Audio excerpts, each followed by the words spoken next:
What's up guys, welcome back to another episode. Things have not slowed down since last week. I told you that I've been non-stop and that isn't stopping yet. The stop doesn't stop. I'm getting ready for my race weekend. It is coming up 2 days time. Today is Wednesday. I leave on Friday. The race is on Saturday and I still have to get the SeaDoo all dialed in. There's a few things that I need to do. I've got to get all of my supplies for the race. If you don't know what I'm talking about, I am partaking in the Mark Hahn 300, a 300-mile endurance SeaDoo PWC jet ski race, whatever you want to call it, out on Lake Havasu. It's the first time I will ever have competed and I'm doing it on my Explorer Pro. 300 miles. Each lap is 10 miles and we have to do 30 laps. So it is going to be an absolute mission. Now, do I expect to win this race? Probably not. There's going to be some guys there with highly modified skis that literally race full time. And then there's little old me that just makes YouTube videos for a living. You might wonder why I entered a 300-mile endurance race as my very first competitive PWC race. Well, it's not because I expect to win, honestly. There's going to be some guys there racing super highly modified skis that literally do this full time. It's their job. And then there's little old me that makes YouTube videos for a living. But I love to do things like this that really push myself out of my comfort zone, test my limits, and most importantly, test my mental strength, because a lot of this race, from what I've heard from other competitors, is just down to, can you grin and bear it? Can you, as they would say in UFC, bite down on your mouth guard and just let it all fly? Because that is what you're gonna have to do.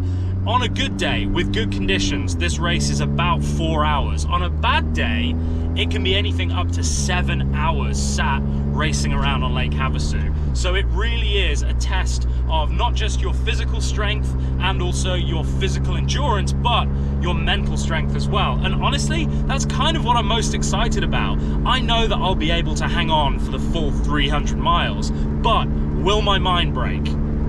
I already know the answer. It won't, because I won't let it. But that's why I do this, because it allows me to train that muscle, the one that gets you through tough times, and the things that I learn while I'm sat on that SeaDoo, I can apply to my everyday life. Anyway, enough of the motivational speaking. We today have to get everything ready. So I have Jeff from Precision Motorworks flying in tomorrow. He's going to be on my pit crew and help me out during the race with the refuels, with making sure that I've got water and food and everything else in between when I come into the pits. And so today I have to get everything ready. That means getting the SeaDoo all race prepped. There are rules, there are things that I need on it to make it race ready. I also have to go up to LA and pick up my other SeaDoo, my GTX. SeaDoo used that for a photo shoot recently, so I've got to go and pick that up. And right now, I've got to go and get all of my food, nutrition, all of my electrolyte drinks, everything that I'm going to need for the race. So join me on a day where we are just going to get shit done and get ourselves prepared for this 300-mile epic adventure.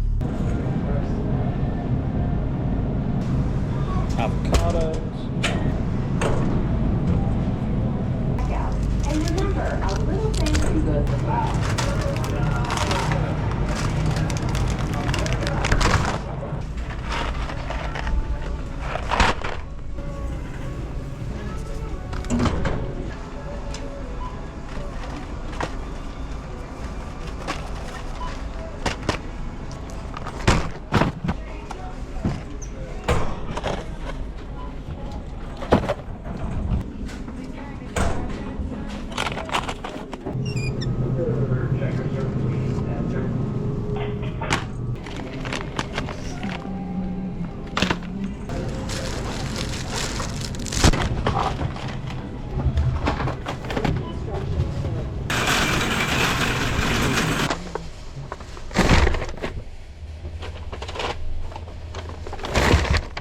See, who said race cars can't be functional?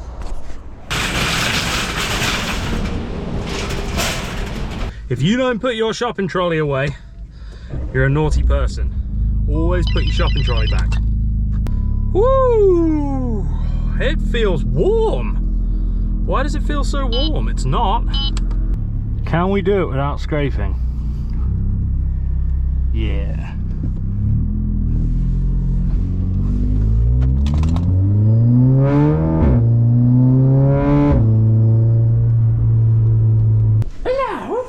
Hello, nice boy. Are you scared of the wind? Are you scared of the wind? Big scary German Shepherd scared of the wind. So there have been gale force winds all night ripping through Newport Beach. And apparently there's some like Arctic storm coming in, or what? I didn't move to California for an Arctic bloody storm, but the wind has been awful and he has been terrified of it all night. He's been coming into my bedroom like this, jumping up onto my bed like, oh Dad, what's all that howling outside? You're a big wimp, aren't you? We don't tell anyone, but you are a big wimp. So because of that wind, the conditions out in Havasu definitely aren't as bad. We've got like 45-mile-an-hour winds here, which would be basically unrideable. But out in Havasu, it looks like it's going to be pretty windy still, like 20-mile-an-hour winds they're forecasting, and that whips up along the lake, and even though it's a lake and not the ocean, it does create some pretty big waves. So it's not going to be glassy, flat, smooth, easy, but that's fine. We're in it for whatever. But I was kind of hoping for it to be maybe a little bit flatter and a little bit warmer. But anyway, we'll just take it as it comes. And if there is one thing that I'm used to, it is riding in choppy waves, because I now have 500 or 600 hours out here on the ocean in anything but flat conditions. So I'm hoping that that's gonna, you know, put me at least to a little bit of an advantage over, say, guys that just race on lakes and maybe aren't used to riding big tidal waves like I am. I mean, I say big, you know, the kind of choppy, messy stuff that we sometimes get into, especially on the way to Catalina. Hopefully that will put me at a little bit of an advantage, if not just give me that kind of muscle memory that I can cope with it, anticipate where the waves are coming from and not fatigue as quick. Who knows? This is all speculation. Wait till next week's video where it is actually race day and I'll probably be in tears going, I just want to get off. With Jeff, just oosh, get back in there. We've got a race to win. Alrighty, so part of the race requirements are that you have your number clearly visible. So I cut some numbers out, and I was thinking it'd be cool to have one somewhere up here on the windscreen. I don't know about right in the middle, but given that I think we're passing the shore on the right hand side, maybe we'll put it up here like this. Maybe that could look kind of cool. So I have got some numbers that are going to go on here that I've already ordered. So they're going to be, I believe they're white. Yeah, that looks good. I like it. There we go. That's a bit better. So one of the other requirements is that you have a shackle on the D-ring, so that if you do need to get towed out, then it's easy for them just to quickly attach a line and be able to pull you out of the water. So I bought one of these little flexible guys, which basically allow you to attach this through here. It opens on itself, which is kind of cool. And you cinch it on itself like that, and that isn't going anywhere. Get our little spray down. Gotta have it looking shiny for the race. Vehicle change, we're now on the truck, just getting some fuel. And what are we at? $131. You guys always love to see how much fuel costs here. So $5.50 basically per gallon for diesel. A little hack for you Ram owners, if you don't have one of these little metal covers, so these, well, the DEF fluid isn't, but the diesel port is open on regular Rams. So this goes in and just keeps any of that dust out, especially when you're off-roading. Really helpful. Look how much the number pops. So out in the sunlight, that 21 really pops, 21 in the back. Looking good. Like I said, we've still got to get the stickers on right here as well, so that we'll really be able to see what number I am on both sides. But yeah, she's looking good. So all trailered up. We've got our little tow loop on there as well. And we are headed to Marina del Rey to go and pick up that GTX 300. Now, some of you guys might wonder why I'm not racing the GTX. It's supercharged, it's faster. Why wouldn't I want to race that? Well, there's a few reasons. Number one, I love my Explorer. Like, I absolutely love my Explorer. Number two, I actually think it would be really cool to do a race on the Explorer, because people look at it like it's this big adventure unit, and actually, It's very versatile. I mean, technically it's the same hull as the GTX. Yes, it doesn't have 300 horsepower, but especially for this type of race, where I'm doing 300 miles, where it's an endurance race, it's not all about going top speed. The reality is, we're probably not going to be able to do 70 miles an hour. We're probably going to be doing 50, which is the top speed of the Explorer. I also get better fuel economy with it, so I just think, I don't know, I'm just quietly confident that with the extra fuel economy and the fact that the conditions are going to be kind of choppy, what's up, bud? We aren't going to have too much of a difference between the really fast skis and these stock naturally aspirated ones. Like I said, we're gonna go to Marina del Rey. We're gonna meet up with Neil, who's one of the guys at SeaDoo, and Anthony, who is one of SeaDoo's sponsored riders. He does this for a living, and he is gonna be sharing his pits with me very graciously during the race. So this will be the first time I've met Anthony. He was actually down in Marina del Rey doing a photo shoot or a video shoot this weekend, and that's what they had to use my GTX for. So we have about an hour ahead of us. I'm going to put on a Joe Rogan podcast, and I will see you once we get there. Hello, we made it.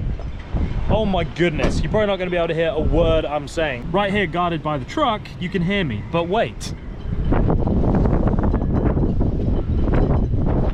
It is so windy. Like, we've got to ride the SeaDoo from the slip. So SeaDoo keep a few units here in Marina del Rey. We're going to have to ride mine back. Oh, it's gonna be gross. Like, look at this nice boat cover. Here is the setup. Look at that, beautiful. Yeah, now you can really see how the numbers pop. This is crazy. Diesel, it's so windy. Oh, I'll tell you what. It better not be like this in Havasu, otherwise I might just go for a holiday instead. And I'm wearing shorts because I'm gonna have to put my feet in the water. Oh, like I said earlier, this is not why I moved halfway across the world. California, you're meant to be warm. Wait. Well, Diesel just met a friend. Who's that? Oh, nice. You're nice. You remind me of Benson, my old dog. Yeah. Good boy. Hi. You're lovely. You're lovely. Yeah. You're lovely. So this German Shepherd literally just came running from that boat down there on the dock, like full tilt up to Diesel. You know, you get that moment where it's like, German Shepherd running at my German Shepherd, who I don't know. Not so sure what to think about this, but just got to stay calm. It's lovely. Nice boy. Yeah. He's a nice boy. Get him, buddy. Get him, buddy. Get him. Get him. What's up, dude? How's it going? So crazy. It's so wild. Yeah. It's so gnarly. So we're doing a bit of musical skis right now. So we have two Apexes, which is like the Apex is literally the top one that SeaDoo make. So we have two of those coming over. Anthony is riding one, towing the other. They're going to go onto that trailer with Neil, and then we're going to go back around in the truck and then go and pick up my GTX, bring it across, and then we'll put it on the trailer. So let's get in the warm though.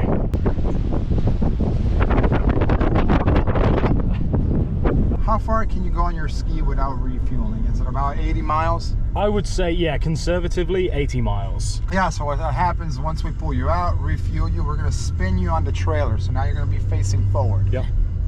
And the trailer is hooked up on the Can-Am in the front. Yeah. So roll you down and fast. And basically you start the ski before you even get it in the water. Put it all already on forward. I don't know if you want to cut those corners, because that's how I was doing it last year. I was already revving it up before the ski even got into the water, and okay. whenever I hit there, I just shot off. Yeah. A blast of water in their face. And I'm doing this more for the experience than I am to try to win it. Yeah. You know what I mean? So it's I want to be competitive, obviously, and I want to do the best that I can do, but I also want to just finish it. I want it to be a fun experience. I want it to be like a personal challenge. If you find accomplishment, self-worth after you do something challenging, then you're in the right spot. Yeah, exactly. Here she is, mean green. So I've got to drive this back over there now, get it on the trailer, hopefully not get blown away. I've never seen wind like this here. Ready? Yeah.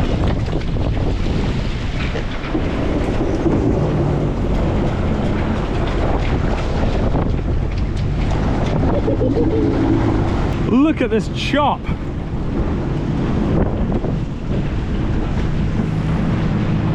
Here comes the wind. Don't pull on me! Don't pull on me! Don't pull on me! Don't pull on me! Don't pull on me! Hello! Hello! Don't pull on me! Don't pull! Oh, don't pull on me! Do not pull on me! Look at that! Whoa! That's crazy! That's crazy! Hello! No, you didn't have to do that. I'm only coming by, don't worry.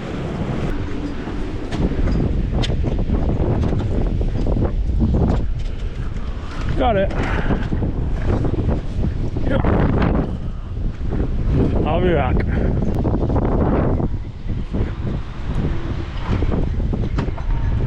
Hello. Hello, good boy. Were you having a little sleep? Well, yeah, it's nice back here, isn't it? Oh, that's nice. It's so cold. Steady there, little trailer. Steady. And splashdown. And then this is something that I do because I hate relying on the handbrake and the part. I know it's fine, but I've seen too many videos where people's trucks end up in the water. So I also turn my wheels so that, let's say I was to start sliding back, my truck would turn like that and hopefully crash into the jetty and not just disappear into the ocean. That's it.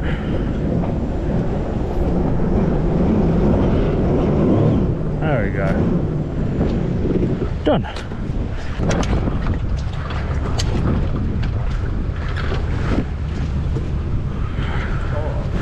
Gross. Oh, so cold. Ooh. Two of them. All right. Take it easy. See you later, buddy. Bye, Good to see you. See you later, guys. Drive safe. Well, pretty solid advice from Anthony. You just got to have a ski and balls. I mean, I have them.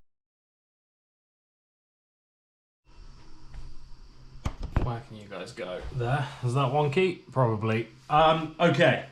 So, I'm sat here editing this video, and a lot has happened since then.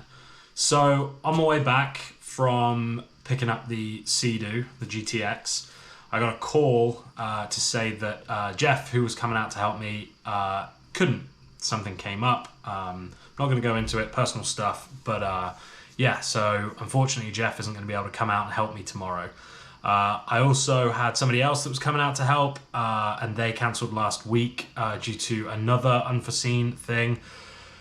So I'm kind of in a sticky predicament here because I am fully committed to this race. I've paid my entrance fees. I have a 4-bedroom Airbnb for me and all of my team. I have everything in place. I have Diesel taken care of while I'm away. Someone is coming here to stay at the house and look after him. But I am now without a pit crew. Like I say, I am going to be sharing a pit with Anthony, but he has his guys helping him. They're not for me, they're not to help me. And the only burden that I was prepared to be on him was to basically share a trailer with him so that when we get pulled in and out of the water, we can use the same trailer, and that's it. Yeah, so definitely not how I anticipated this going, and definitely not how I wanted to be at 11:40 on the day before I drive out to get everything dialed in. Tech inspections are tomorrow, registration, everything else. Yeah, so I'm basically scrambling now to try and find a couple more people that can come out and help me with refuels. Obviously, there's no way I can do it by myself. I'm going to be exhausted enough, let alone having to pick up 6-gallon jugs of fuel and dump them into the SeaDoo on top of a trailer.